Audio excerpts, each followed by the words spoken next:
Thank you. Thank you very much. It's a pleasure to be here, and thank you, Jay, for asking me to be here with a substitute host the night before the big show.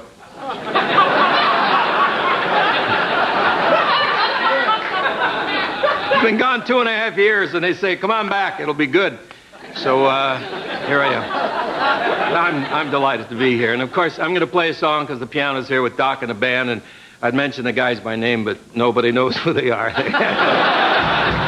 Except Tom. Everybody knows Doc, and, of course, the great Tommy Newsom, whose dad was... Yeah, you can applaud for Tommy. Tommy's father, of course, is a musician, his grandfather, so it's a long line of very fine musicians, and it's something to be proud of. Tommy's great-grandfather, he very rarely tells people this, but this is true.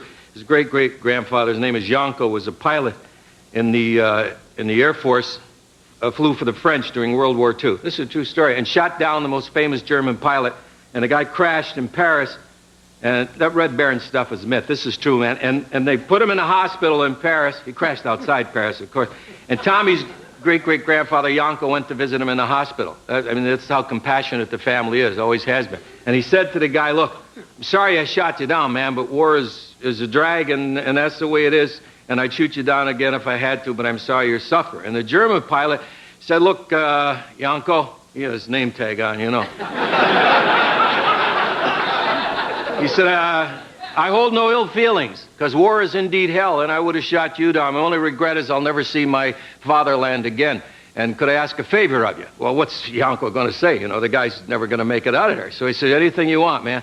He said, well, I just found out because of injuries sustained in this crash when you shot me down that they're going to have to amputate my right foot. And could I impose upon you, once that's done, if I have the surgeon wrap that up, would you take it with you?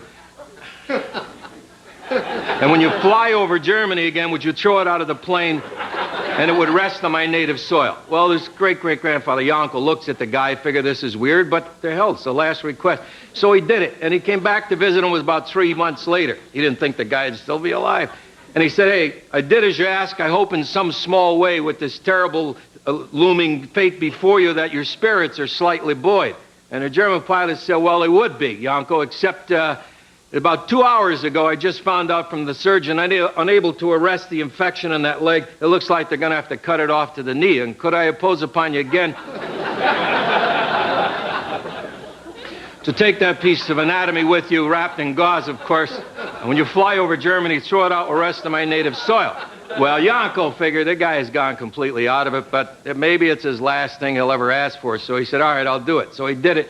Now, I come back to visit him. It was about 6-7 months later. Isn't that what it was, Tommy? Yeah. Said yes. And he said, look, I did everything you asked, pal. I hope you're feeling a little bit better, at least emotionally. And the German pilot said, well, yeah, I thought I would be too, till about 15 minutes before you got here.